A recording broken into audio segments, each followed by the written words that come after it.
Welcome back to my channel Priya simple lifestyle. তোমাদের সবাইকে অনেক অনেক অনেক ওয়েলকাম আমার চ্যানেলে। আজকে সোমবার সকাল দুপুর এখন 12:10। তো এত দেরি করেই আজকে ব্লগটা স্টার্টিং করলাম, কারণ আজকে প্রচুর হেট্টিক করেছি সকাল থেকে। তো আজকে ব্লগ স্টার্ট করতে অনেক দেরি হয়ে গেল। এখন নিয়ে বসে পড়েছি একটু লিকার চা আর ব্রেড, ওটাই খাবো এখন, পাউরুটি দিয়ে চা। এটা কিন্তু তোমরা একটু অ্যাভয়েড করো, ঠিক আছে? আমার মতো যারা আছো এগুলো খেতে ভালোবাসো তারা খাও, বাট না খাওয়াটাই ভালো, তাই না? কারণ এগুলো খাওয়া তো খুব একটা স্বাস্থ্যের পক্ষে ভালো না। সকালবেলা আজকে গুড়িয়া পড়তে গেল, ওকে স্নান টান করিয়ে একদম খাইয়ে দাইয়ে পড়তে পাঠালাম, কারণ ওর একটুখানি আসতে দেরি হয়, প্রায় 2টো বেজে যায়। ওই জন্য না ওকে একটু স্নান টান করে মোটামুটি একটু খাইয়ে দাইয়ে পাঠানোর চেষ্টা করি। পুটুনও উঠে পড়েছিল, পুটুনকেও একটু খাওয়ানো দাওয়ানো ছিল। আর ভালো খবরের মধ্যে একটা খবর তোমাদের বলি, আজকে আমার টিঙ্কু মাসি চলে এসছে, তো অনেকটা একটু রিল্যাক্স আছি। আর আরও একটা ভালো খবর বলি, আজকে দাদা বাড়িতে নেই। তো দাদা বাড়িতে না থাকলে রান্নাবান্নারও চাপ নেই, আমি একদম ফ্রি। তো একটু ল্যাদ খেতে খেতেই কিন্তু ভিডিওটা করছি, ঠিক আছে? সকালবেলা উঠলাম, উঠে কালকে যেহেতু ফলাইনি অমাবস্যা ছিল, কারোরই খেয়াল ছিল না অতটা। তো আজকে না পুজো দিলাম ঠাকুরের কাছে, পুজো টুজো দেওয়া হয়ে গেল, তারপর এসে একটু খাচ্ছি। ভাবলাম পুজো যখন দেবই ভালো করে, তাহলে উপোস করেই দিই, কিছু খাবো না। তা এত বেলা 12টার সময় কি খাবো বলো?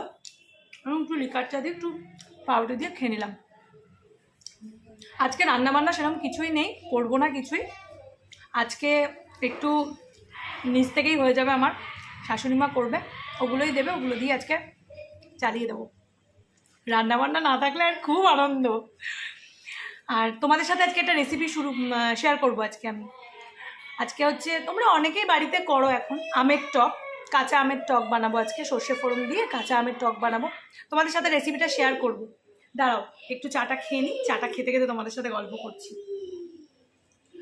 আজকে পুটুন এতক্ষণ ঘুমাচ্ছিল, এক্ষুনি জাস্ট উঠলো, উঠে ওকে মাসি স্নান করাতে নিয়ে যাচ্ছে, এখন জাস্ট স্নানটা করছে।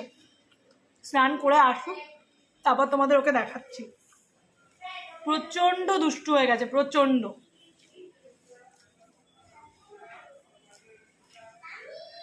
চলো বানিয়ে নিই আজকে কাঁচা আম দিয়ে আমের টক বানিয়ে নিই, ঠিক আছে? তোমরা সবাই করো মোটামুটি, এটার কি দেখাবো বলো, তাও একটু দেখিয়ে দিই। দাঁড়াও আমের জলটা একটু ফেলে দিই। আমটা ভালো করে, খুব বেশি বড় করবে না, তাহলে না সেদ্ধ হতে অনেকটা সময় লাগবে।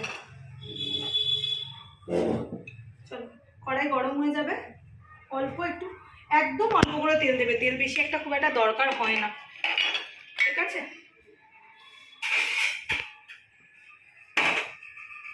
চলো তেলটা একটু গরম হয়ে যাক, দেন এর মধ্যে দিয়ে দেবো হচ্ছে সর্ষে ফোড়ন, ঠিক আছে? তেলটা একটু ভালো করে গরম হতে থাক, এর মধ্যে দিয়ে দিচ্ছি সর্ষে ফোড়ন, ঠিক আছে? এবার সর্ষেটা তোমরা ফোড়ন দিলে, দিয়ে এই যে হাতাটা দেখতে পাচ্ছ, এরকম একটা চামচ দিয়ে তোমরা সর্ষেটাকে একটুখানি ডলে দেবে, তাহলে কি হবে বলো তো, সর্ষের যে ফ্লেভারটা পুরো তেলে চলে আসবে।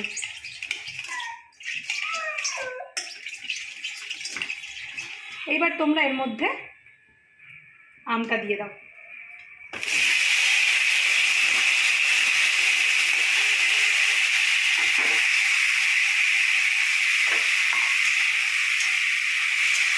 দিয়ে সিম্পলি তোমরা একটুখানি নুন দিয়ে দাও।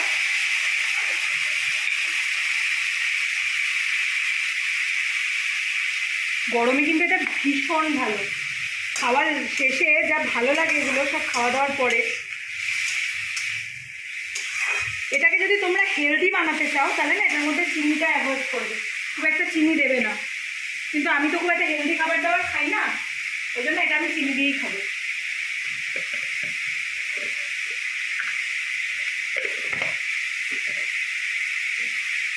এটার মধ্যে তোমরা দিয়ে দেবে একটু হলুদ,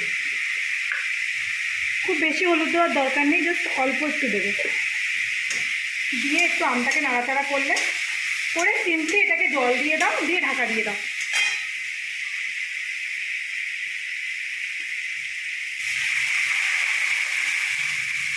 একটু বেশি কোয়ান্টিটিতে তোমরা জল দিতে পারবে।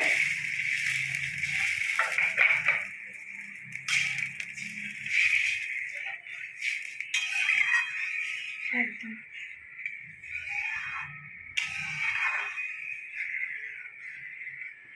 এবার এটার মধ্যে আরও একটু নুন দিয়ে দিচ্ছি আমি, তোমরা পরিমাণ মতো বুঝে দেবে। দিয়ে এটা জাস্ট টকবক করে ফুটলে গ্যাসটা কমিয়ে সিম করে জাস্ট ঢাকা দিয়ে দেবে, ঠিক আছে? একদম যখন আমটাম সিদ্ধ হয়ে যাবে তখন কিন্তু চিনিটা অ্যাড করবে, তার আগে কিন্তু চিনি অ্যাড করবে না, তাহলে কিন্তু সেদ্ধ হতে চাইবে না আমটা, ঠিক আছে? চলো একটু সেদ্ধ হয়ে যাক, তারপরে তোমাদের সাথে আবার দেখাচ্ছি। চলো আবারও চলে এলাম, পুটুন সোনা স্নান করে চলে এসেছে। এই যে পুটুন, দেখে নাও পুটুনকে, পুটুন দেখছে তোমাদের। সবাইকে গুড মর্নিং বলে দাও, আন্টিদেরকে একটু গুড মর্নিং বলে দাও। বলবে না? বলবে না? পুটুন রাগ করেছে তোমাদের ওপর। চলো আমার একটা শর্ট রুম চলে এলাম আবার। প্রচণ্ড গরম রান্নাঘরে তো বসাই যাচ্ছে না, এত গরম। এই দেখো পুটুনও স্নান করে চলে এসছে। এই যে পুটুন সোনা এখন বাটারফ্লাই খেয়ে নিচ্ছে, ও যা পাচ্ছে তাই মুখে দিচ্ছে। হ্যাঁ, এই হচ্ছে আমার পুটুনের স্নান কমপ্লিট, এখন একটু খুনখুন শুরু করে দিয়েছে। আর ছোট্ট করে একটু তোমাদের আমার ঘরটা দেখিয়ে দিই। এই দেখো, এই হচ্ছে এই পজিশানে খাট রাখা আছে আমার, ঠিক আছে? আমি কিন্তু ঘরটা সাজাতে গোছাতে খুব ভালোবাসি, গুছিয়ে রাখতে ভালোবাসি, বাট সত্যি কথা বলতে এখন আর কিছুই হয়ে ওঠে না। কারণটা তোমরা জানোই, বাড়িতে ছোট বাচ্চা থাকলে তো হয়ে ওঠে না। আর এখন সারা বাড়িতে শুধু একটা জিনিসই দেখতে পাই, সেটা হচ্ছে ডাইপার, ওয়াইপস, তোমার বাচ্চার সমস্ত কাঁথা, এইসবই দেখতে পাই। তো এগুলো যতদিন না যাবে ততদিন ঘরটা মোটামুটি খুব একটা ক্লিন গোছানো থাকবে না। সবসময় গুছিয়ে রাখার চেষ্টা করি, বাট হয়ে ওঠে না। ভাবি রাত্রেবেলায় যখন ঘুমোতে যাই তখন ভাবি কি যে খুব সকালবেলা উঠে একদম সব গুছিয়ে গাছিয়ে একদম ঘর দোর খুব একদম টিপটপ করে রাখবো, বাট সকালে যেই উঠি না একটার পর একটা কাজ করতে করতে তখন আর কিছুই হয়ে ওঠে না। রিয়েলিটিটা এরকমই মানুষের জীবনে, মানুষ যেটা ভাবে সব সময় সেটাই যে সব সময় একদম টিপটপভাবে করতে পারে সেটা কিন্তু নয়। গোছানো সংসার আমরা সবাই ভালোবাসি, বাট কতটা গুছিয়ে রাখতে পারি এটা কিন্তু একটা বড় ব্যাপার। বিছানাটা যদি পরিষ্কার থাকে তোমাদের তাহলে কিন্তু অনেকটাই ক্লিন লাগে ঘরটাকে, তাই না? যদি বিছানাটা তোমাদের একদম ক্লিন রাখতে পারো। তো পুটুন তো ভীষণ দুষ্টুমি শুরু করে দিয়েছে। চলো আমের টকটা একটু দেখে আসি কদ্দূর হলো। চলো আবারও চলে এলাম, যা গরমে সেদ্ধ হয়ে যাচ্ছে একদম। দেখে নাও, এই যে আমটা একটু ফুটে যাক, একদম মোটামুটি একটু সেদ্ধ হয়ে গেছে, দেখো মোটামুটি একটু সেদ্ধ হয়েছে। তো এই পর্যায়ে তোমরা চিনিটা দিয়ে দেবে, চিনিটা অ্যাড করে দেবে যে যেরকম মিষ্টি পছন্দ করো। খুব বেশি মিষ্টি না, এটাতে ভালো লাগবে না, মোটামুটি একটু টক মিষ্টি টেস্ট হবে, এরকমভাবে মিষ্টিটা দেবে, ঠিক আছে? চিনিটা একটু সেদ্ধ হয়ে গেলে টকটা কিন্তু একদম পাতলা পাতলা হবে, ঠিক আছে? একদম পাতলা টাইপের টক হবে। তো সেভাবেই তোমরা নামাবে, জাস্ট চিনিটা গলে গেলেই আমি নামিয়ে দেবো, একটু নুন মিষ্টিটা চেক করেই নামিয়ে দেবো, ঠিক আছে? এটা একদম ফ্রিজে ঠান্ডা করে জাস্ট ঠান্ডাটা খাবে, মানে অসাম লাগে গরমকালে, ঠিক আছে? চলো আবারও আসছি, ঠিক আছে? এই হচ্ছে আমের টক, দেখে নাও একদম সিম্পলি এরমভাবে আমের টক বানিয়ে তোমরা খেতে পারো। এটা একটু একদম গরম, তো এটা জাস্ট ঠান্ডা করব, করে ফ্রিজে রাখবো, একদম ঠান্ডা ঠান্ডা খাওয়ার পরে খাও, ভীষণ ভালো লাগবে, দারুণ টেস্টি হয়। চলো আবার আসছি তোমাদের সামনে। এই জন্য আমি আবার চলে এলাম, কারণ রান্নাঘরে তো গরমের মধ্যে এক ফোঁটাও দাঁড়ানো যাচ্ছে না। পুটুন চলে গেছে টিঙ্কু মাসির কাছে, ও টিঙ্কু মাসির কাছে খুব ভালো থাকে। আসলে সত্যি কথা বলতে আমার বড় মেয়ে গুড়িয়া, ওদেরও তোমাদের ব্লগিংয়ে আস্তে আস্তে দেখাবো। তো ওকে আমি একা হাতে নিজের হাতে মানুষ করেছি, তখন কিন্তু আমার হেল্পিং হ্যান্ড বলে কেউ ছিল না, আমি একাই ওকে মানুষ করেছি। আর আমরা যেহেতু জয়েন্ট ফ্যামিলিতে বিলং করি, সবাই মিলে একসাথে থাকি, তো সবাই মিলে একসাথেই ও বড় হয়ে গেছে। বাট এখন কেন জানি না পুটুন আসার পর থেকে অতটা না পেশেন্সটা অতটা নেই, মানে পারি না এখন। যেন কেন মনে হয় যে একটুতেই খুব হাঁপিয়ে যাচ্ছি, পেরে উঠছি না, ও একটু দুষ্টুমি করলেই রেগে যাই, এরকম টাইপের। বাট গুড়িয়া কিন্তু প্রচণ্ড দুষ্টু ছিল, মানে দুষ্টু মানে এতটাই দুষ্টু, ও মা ছাড়া কিছু বুঝতো না। মানে আমি জাস্ট একটু বাথরুমে যাব, সেটাও আমি যেতে পারতাম না। আমার যখন পুরোনো দিনের কথাগুলো মনে পড়ে না, এখন তো বড় হয়ে গেছে, এখন সবই ভুলে গেছি, কিন্তু কিছু কিছু ইনসিডেন্ট মনে পড়ে যায়, তোমাদের সাথে শেয়ার করি। আমি একদিন বাপের বাড়িতে গেছি, তো আমার বাড়ি যাওয়ার পরে আমি জাস্ট বাড়িতে গিয়ে জাস্ট সিঁড়ি দিয়ে ওপরে উঠছি আর কি, ওপরের দোতলায় যাব। তা আমি গুড়িয়াকে বললাম তুমি, ও সবে তখন হাঁটতে তো যেটা তোমাদের বলছিলাম, তো গুড়িয়া তখন সবে হাঁটতে শিখেছে, ঠিক আছে। তো বাপের বাড়িতে গেছি, যথারীতি আমি দোতলায় উঠছি সিঁড়ি দিয়ে। তো ওকে বললাম মাম্মা তুমি আমার সাথে সাথে উঠে এসো, মানে আমার পেছনে তুমি উঠে এসো, আমি উঠছি তুমি আমার পেছন পেছন উঠে এসো। ও কী করলো, ও না সিঁড়ির ওখানটায় গিয়ে দাঁড়িয়ে গেল। আমি বললাম যে তুমি দাঁড়িয়ে গেলে কেন, এসো। আমার বাপি একদম ওর পেছনেই দাঁড়িয়ে আছে, আমার বাপি দেখছে সবটা। বলছে না আমি আসবো না, তুমি আমাকে নিয়ে যাও। আমি অলরেডি তখন একটা সিঁড়ি একটা স্টেপ উঠে গেছি। বলছে তুমি আমাকে এসে নিয়ে যাও। আমি বললাম না মাম্মাম তুমি এসো, আমি তো ওপরে উঠে এসেছি, তুমি আমার সাথে এসো। ও কিছুতেই, ওর এত জেদ ছোটোবেলা থেকে, এখন কিন্তু অনেকটা ঠিক হয়ে গেছে আস্তে আস্তে বড়ো হতে হতে, এত জেদ, ও কিছুতেই ওপরে এলো না। আমি ওপর থেকে নিচে গেলাম, গিয়ে ওকে নিয়ে এলাম।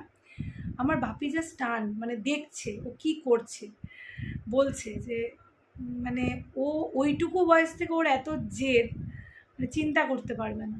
মাঝে মধ্যে তোমাদের দাদা বলে যে ও নাকি আমার মতো হয়েছে, মানে আমার নাকি এরকম জেদ, কিন্তু এটা কিন্তু আসলেও ঠিক না। আমার কিন্তু কোনো রকম জেদ নেই, তবে আমার যেটা আছে সেটা হচ্ছে আমি মানে একটুতেই না খুব ইমোশনাল হয়ে যায়। আমি ভীষণ ইমোশনাল একটা মেয়ে।